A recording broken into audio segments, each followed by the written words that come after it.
blessings and welcome to the path to freedom, this beautiful path where we get to set ourselves free to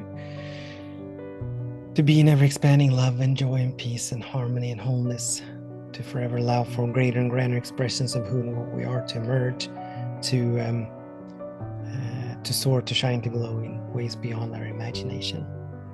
So this is a beautiful path that we are blessed to walk. This is not to be taken for granted, because there's a lot of people, a lot of people that would love to be able to do this work that we get to do, but for various reasons they cannot.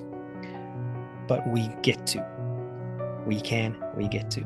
And therefore we must.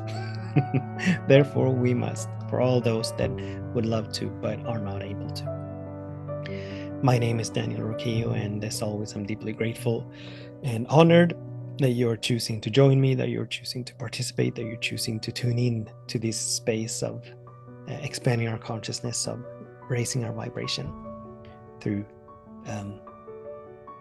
high and holy communion. So the topic for today, it relates to what we just spoke about, what we just talked about. It relates to how this is work that we get to do. I believe the topic is somewhere along the lines, are we willing to pay the price of freedom? Are we willing to pay the price of admission? Would be another way of saying it. And this topic is so relevant because I meet a lot of individuals. Some of them absolutely are doing the work. Some are doing the work amazingly. So I just want to give them a shout out. But there are other individuals that would love to be in that ever-expanding peace and love and joy and harmony and wholeness, that would love to set themselves free to soar, to shine, to glow, regardless of conditions and circumstances. And so they go to seminars, they read books, they buy audio courses, and they can parrot, and they can rehearse, and they can reiterate, and they know all the quotes, but it is all on an intellectual level. And this is not ever about us stacking information. This is not ever about us adding knowledge onto ourselves. But this is about us getting down, really getting down and doing the work. Getting down, doing what needs to be done. Like the principles of transformation states that if we want anything to change in our lives, just adding information, just adding content to our intellect, that's not going to make any difference at all.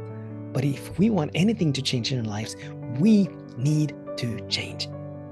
We need to change the choices that we are habitually making.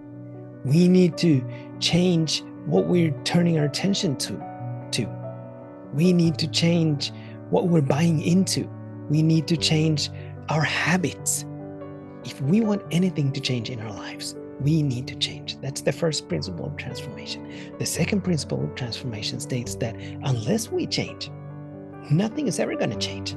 Yes, we can have all the books, we can have all the DVDs, we can have all the courses, all the video courses, but unless we give the insights, the realizations that we catch from reading, from listening, from watching, unless we give them permission to move us into change, nothing's going to change.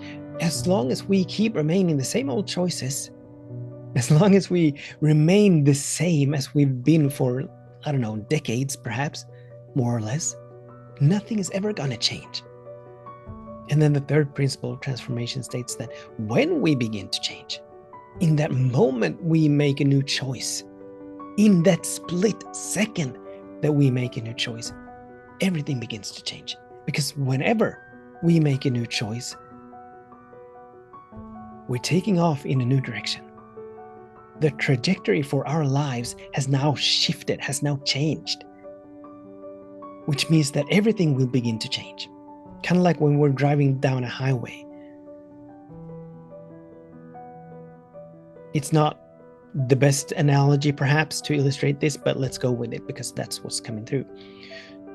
We're driving down the highway, And let's say that we're headed for somewhere. We're headed for somewhere. And as long as we stay on the highway, we're going to keep moving in the direction of wherever it is that we are headed, in whichever direction this highway takes us, right?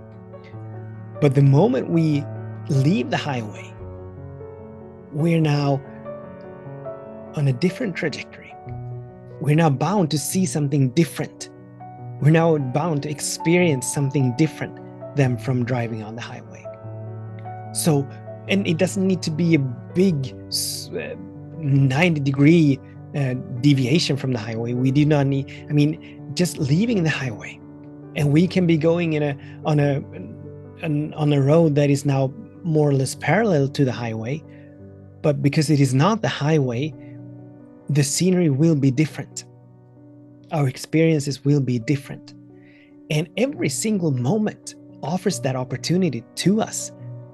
Every single moment inherently has the possibility of us making a new choice. So we're not ever bound by our history, by our past, by our genetics, by our inheritance. We're not bound by anything unless we give something else outside ourselves the power to bind us. But we are free. We are free. I still remember, I believe it was last summer, I was out on the deck and I was watching this bird flying across the sky. And all of a sudden, it just took off in a completely new direction. And it was such a beautiful reminder. It was such a beautiful testament to how the freedom that the bird gave voice to, gave life to, that freedom is within us. There's nothing holding us captive where we are, except for our thoughts, our judgments, our fears, our beliefs, our point of views. There's nothing outside of ourselves. The only limitation we ever have is in our own minds. The limitations that we impose upon our lives. But that's on us. That has nothing to do with life with a capital L. That has nothing to do with the loving presence that is all there is. That has nothing to do with the sacred laws of the universal principles that govern all of our lives. But we need to do the work. So there is a price to be paid if we want to get on the ride of freedom. If we want to get on the ride of conscious manifestation. There is a price to pay, releasing and letting go of everything that is not in alignment with the good that we wish to experience. So we need to release and let go of our complaints, our bemoaning, our regurgitation. We need to release and let go of our tendency to turn our attention toward all the seeming bad things that are happening, the seeming lack, the seeming scarcity. We need to release and let go of our excuses, our blame stories, our victim stories. There's so much that we need to release and let go of if we want to live in that ever-expanding realm, dimension of peace and love and joy and harmony and wholeness and beauty. If we want to set ourselves free, not only once, but over and over and over again. The caterpillar, it releases its old being, its old structures. It releases these once, emerging as the butterfly. But we get to do it over and over and over again, because this is not a finite journey that we are on. There is no end destination. Yes, there is a new destination. Once we get there, we just realize that this is just the beginning. This is just the starting point. We're just getting started up in here. We're always at the bottom of our next level. So there's a continuous death that needs to happen within us. We need to continuously die to our littleness, to who we used to be. And this takes work, it takes courage, it takes discipline, it takes... what else does it take? Courage, discipline. Maybe that's just about it. It takes courage, it takes discipline to practice, to get down, to roll up our sleeves, do the work, examine our minds, witness and observe the content that is flowing through our minds. Is this serving me in this now moment? This thought that I'm entertaining, this belief that I'm buying into, is it serving me? This way of showing up, this way of reacting, of giving myself permission to be a numbless, mindless, reactionary drone. Is it serving me? Yes, it serves the ego. It serves the ego to strike back, to seek vengeance, to get back, to give as good as we get. Absolutely, it serves the ego. But does it serve the next version of who and what I am? Does it serve the good that we desire? Those are questions that we want to ask ourselves. There is work, and this work is continuous. It's continual. It never stops. Like that passage from scripture where it says that birds have holes and foxes have nests, but there is no place for men and women to lay their heads. Because there is a continuous unfolding happening. There's always that next great and grand version of who we are. We need to say yes to it. We need to honor it. We need to we need to build our attention muscles, our presence muscles strong enough so that we catch ourselves when we perhaps get sidetracked or get hijacked by the content that flows through our minds. This is work. This is deep, profound work. Moment to moment to moment, moment by moment by moment by moment. It's not a one and done thing. It doesn't happen overnight. There is no end destination, but it is eternal. So we need to be on our spiritual toes, being mindful of what it is that we're giving our attention to, what it is that we're giving our power to, what it is that we're trusting. Are we trusting fear? Are we trusting worry? Are we trusting doubt? Are we trusting a sense of limitation, a sense of not being enough, a sense of not having enough? Or are we leaning into thy will be done? Are we trusting that benevolent presence that is the all in all? That is all there is, that is always for itself, expressing itself beautifully, perfectly, magnificently, always. What are we trusting? In which direction are we moving? Are we making choices that are in alignment with the good that we wish to experience? In this moment, what is it that we need to release and let go of within ourselves so that we may allow for that next great and grand version to emerge? It is not ever about us making anything happen. So we do not need to buy into the egoic excuses saying that we perhaps don't know enough, that we don't have enough time, that we are not enough of this, that we don't have enough of that, or that we are too much of this or too much of that. None of that matters. None of that matters. When we say yes, this loving presence does the rest. When we say yes, the sacred laws do the rest. So all we need to do is to say yes to that vision, that intention that is guiding, leading, moving us forward, and do the work on a day-to-day basis to move ourselves in that direction.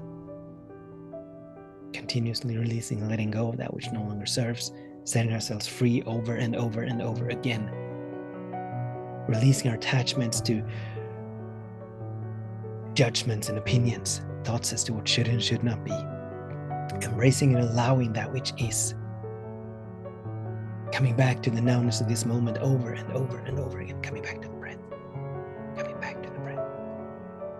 Realizing, acknowledging that every single moment is a new beginning, that every single moment offers an opportunity for us to make a new choice, a higher choice, a choice that we've never ever made in our lives. There's nothing stopping us from making that choice. There's nothing stopping us. This is not the path for the faint of heart. This is not the path of least resistance at all. But this is work. Transformation is messy, as we have talked about in previous messages. That this releasing and letting go of what no longer serves, it is messy. We will move through challenges. We will move through spaces of confusion, of not feeling good at all. We will move through spaces where structures are crumbling. When we, just like that caterpillar that literally dissolves, it ceases to exist, it liquefies. And we too will be moved through spaces where it seems as though we are literally dissolving. And we are, in a sense.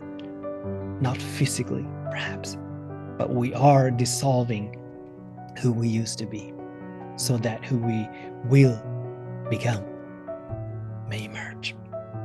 This is work. Are we willing to pay the price of admission to get on this ride? Are we willing to pay the price of freedom? The invitation for us today is to examine, are we willing? Are we willing to do this work? And the question that we're invited to ask is, where am I hiding behind excuses? Where am I hiding behind convenience?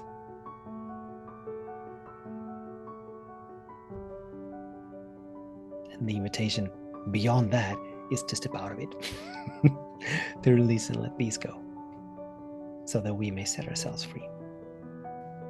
Thank you so much, as always, for tuning in, for participating. Please share, please invite others into this space. Until we meet again, I absolutely, as always, bless our days, and I bless our ways, knowing that all is well, that something wonderful is happening, that everything is working for our highest good. Much love.